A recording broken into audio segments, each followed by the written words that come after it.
Halo sahabat-sahabat keluarga Pandu yang dikasihi Tuhan. Selamat bertemu kembali dalam program Setetes Embun Bagi Jiwa. Renungan kita hari ini diambil dari Injil Matius pasal 1 ayat 18-25. Namun sebelum mendengarkan renungan ini, mari kita berdoa.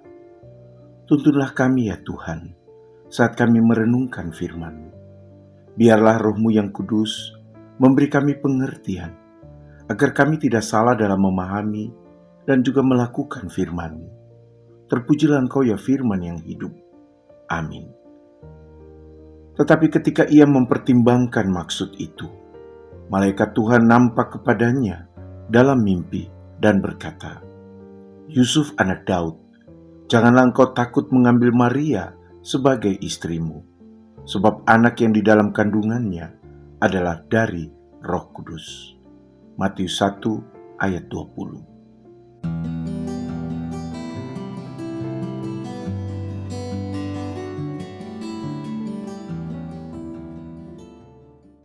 Sahabat-sahabat keluarga Pandu yang mengasihi Tuhan, kita hidup di zaman yang penuh ketidakpastian. Banyak orang menghadapi situasi yang tidak pernah mereka rencanakan atau pikirkan, atau bahkan harapkan. Krisis keluarga, tekanan ekonomi, reputasi yang dipertaruhkan, masa depan yang terasa kabur, bencana, kehilangan pekerjaan, masalah studi, dan masalah lainnya. Dalam kondisi seperti ini, pertanyaan yang sering muncul adalah, haruskah saya menghadapi semua masalah ini?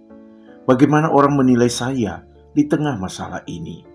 Dan bagaimana saya harus mengambil keputusan dan melakukannya? Setetes embun bagi jiwa hari ini dari Injil Matius pasal 1 ayat 18-25 membawa kita masuk ke dalam sebuah kisah yang manusiawi. Kisah Yusuf, seorang laki-laki yang harus menghadapi kenyataan yang berbeda dari yang diharapkannya. Saat itu Yusuf sudah bertunangan dengan Maria yang sangat dikasihinya, dan kepada Yusuf diberitakan bahwa Maria sedang mengandung dari Roh Kudus. Sulit bagi Yusuf untuk memahami hal ini. Bagi Yusuf dan dari sudut pandang manusia, ini adalah skandal. Meski sudah bertunangan, mereka kan belum hidup serumah, apalagi melakukan hubungan suami istri. Yusuf berada dalam posisi yang sangat sulit. Ia adalah orang benar, taat hukum, dan memiliki reputasi yang harus dijaga. Namun masalah ini bukan muncul karena dosa Yusuf, melainkan justru karena karya Allah. Situasi yang dialami Yusuf ini memberi kita cara pandang yang baru. Tidak semua masalah adalah akibat kesalahan pribadi. Ada situasi sulit yang justru muncul karena kita sedang berada di dalam rencana Tuhan. Di zaman sekarang, ketika orang begitu cepat menghakimi, menyimpulkan, dan menyebarkan opini, baik melalui media sosial maupun dalam kehidupan sehari-hari, ingatlah bahwa sesuatu yang kurang baik terjadi tidak selalu karena seseorang telah berbuat salah atau dosa.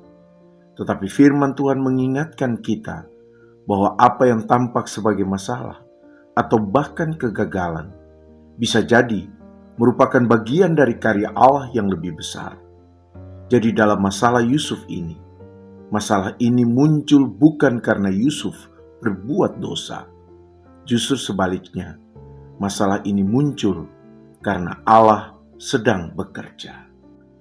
Meskipun kisah Injil ini menyebut Yusuf sebagai orang yang benar, namun prinsip yang dipegangnya itu tidak membuat dia kaku dan bertindak hanya berdasarkan kebenaran itu.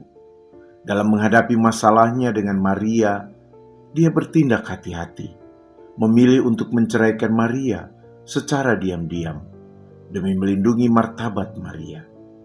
Prioritas pilihan tindakan Yusuf adalah Maria, bukan dirinya sendiri. Tindakan Yusuf ini juga memperlihatkan bahwa Yusuf adalah orang yang melakukan sesuatu selalu melalui sebuah pertimbangan yang serius, tetapi disertai dengan kasih. Tindakan Yusuf ini mengajarkan kita bahwa kebenaran sejati selalu berjalan bersama kasih. Di tengah budaya yang suka mengekspos kesalahan orang lain, Yusuf mengajarkan perilaku yang dikehendaki Allah. Tidak semua hal harus diumumkan. Tidak semua hal harus diceritakan. Tidak semua kebenaran harus disampaikan dengan cara yang melukai. Ini sangat relevan bagi kehidupan kita hari ini, baik di dalam keluarga, gereja, maupun masyarakat. Di tengah budaya yang gemar membuka aib orang lain, membicarakan kesalahan sesama, dan merasa benar ketika menghakimi, firman Tuhan justru memanggil kita untuk menghadirkan kebenaran yang menyembuhkan, bukan yang melukai. Yusuf memang berniat menceraikan Maria karena takut akan pandangan masyarakat, takut akan masa depan, takut akan konsekuensi sosial. Namun justru di saat ia merenung, Tuhan berbicara melalui malaikat dalam mimpi. Pesannya jelas, jangan takut. Ketakutan memang bisa saja membuat kita lari dari masalah, menghindari tanggung jawab, atau mengambil jalan pintas. Namun, firman Tuhan hari ini mengingatkan bahwa jangan selalu mengambil keputusan hanya berdasarkan logika manusia, karena bisa saja kita keliru dalam membuat keputusan. Bahkan ketika niatnya baik, kita membutuhkan perspektif ilahi. Untuk itu, dalam dunia yang serba cepat, Tuhan mengundang kita untuk berhenti sejenak, mendengarkan suaranya, dan membiarkan Dia membentuk cara pandang kita. Sebelum Yusuf melaksanakan niatnya, malaikat menjelaskan bahwa apa yang terjadi pada Maria adalah dari Roh Kudus. Artinya, masalah yang Yusuf lihat sebagai aib dalam rencana Tuhan adalah awal dari keselamatan dunia. Inilah perspektif baru atau sebuah cara pandang berbeda yang ditawarkan Injil Matius. Allah sering bekerja dengan cara yang melampaui pemahaman manusia. Apa yang kita anggap sebagai akhir bagi Tuhan justru merupakan permulaan. Banyak orang merasa hidupnya hancur karena kehilangan pekerjaan, usaha yang gagal, relasi yang retak, atau masa depan yang tidak sesuai harapan. Namun, firman Tuhan menegaskan bahwa Allah dapat memakai masa-masa sulit dalam hidup kita untuk mewujudkan tujuannya dan menggunakan luka yang kita alami untuk membawa berkat bagi orang lain.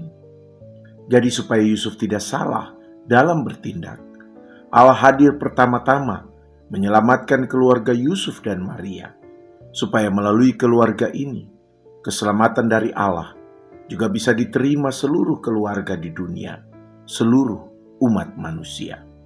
Ini juga pesan yang relevan bagi keluarga-keluarga para pengikut Kristus, bahwa mereka tidak bisa hidup hanya untuk dirinya sendiri, tanpa peduli dengan orang lain atau keluarga-keluarga lain.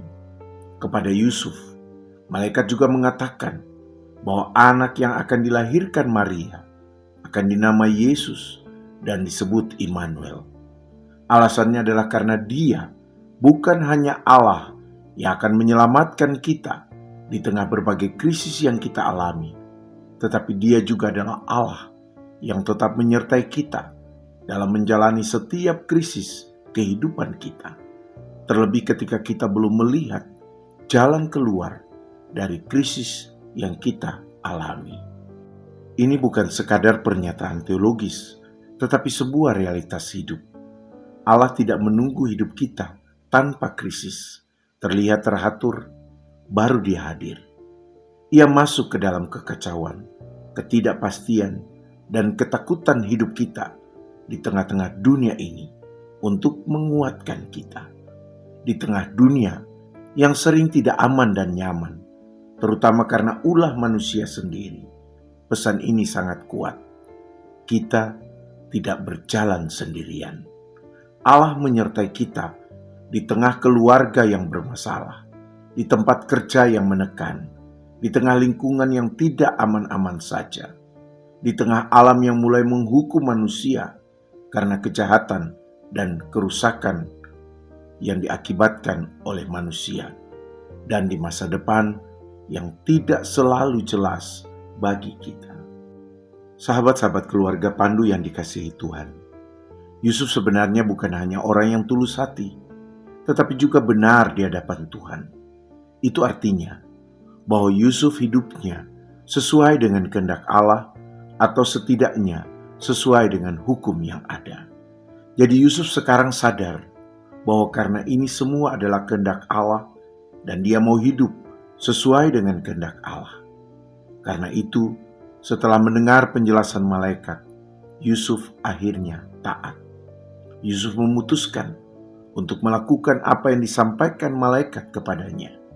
Dia membuka diri terhadap apa yang menjadi rencana Allah bagi keselamatan manusia.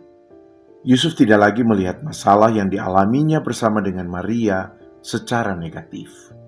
Yusuf membuka diri untuk menerima kemungkinan lain yang Allah rencanakan bagi dia dan Maria. Dia menerima Maria, memberi nama Yesus kepada anak itu, dan menjalankan perannya dengan setia. Ketaatan Yusuf mungkin tampak sederhana, tetapi melalui ketaatan itulah rencana keselamatan Allah dinyatakan. Sikap Yusuf ini mengajarkan kita bahwa ketaatan yang dilakukan dalam diam dan tidak terlihat, tanpa harus bercerita kepada orang lain, seringkali memiliki dampak yang besar. Dunia membutuhkan lebih banyak Yusuf, orang-orang yang setia, rendah hati, mau menerima pemikiran yang lain meskipun tidak sesuai dengan yang direncanakannya, mau membuka diri pada rencana Tuhan, dan mau dipimpin Tuhan meski harus membayar harga. Firman Tuhan hari ini mengajak kita untuk melihat hidup dengan cara pandang yang baru. Jangan terburu-buru menilai situasi hanya dari sudut pandang manusia. Buka hati untuk mendengar suara Tuhan.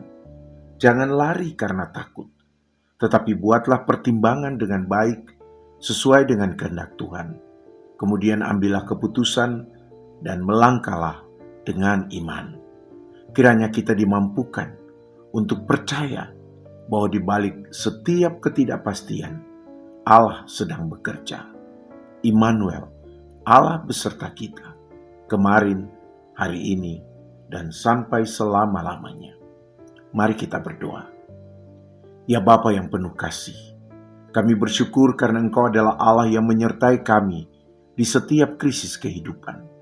Di saat kami menghadapi ketidakpastian, kebingungan, dan ketakutan, ajarlah kami untuk tidak hanya melihat hidup dari sudut pandang kami sendiri, tetapi membuka hati untuk melihat rencana-Mu.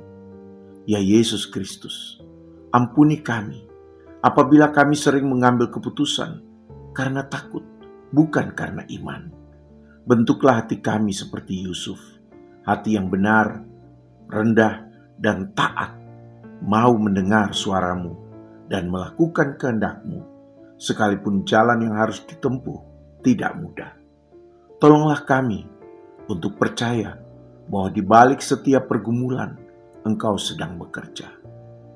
Ya Roh Kudus, tuntun dan kuatkan iman kami untuk melangkah di jalan Tuhan sesuai dengan pimpinan-Mu. Dan biarlah kami percaya bahwa Allah selalu beserta kami hari ini dan selama-lamanya.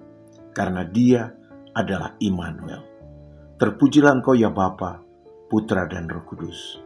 Amin. Teruslah membangun iman dan mengelola hidup bersama dan menjadi berkat bagi sesama.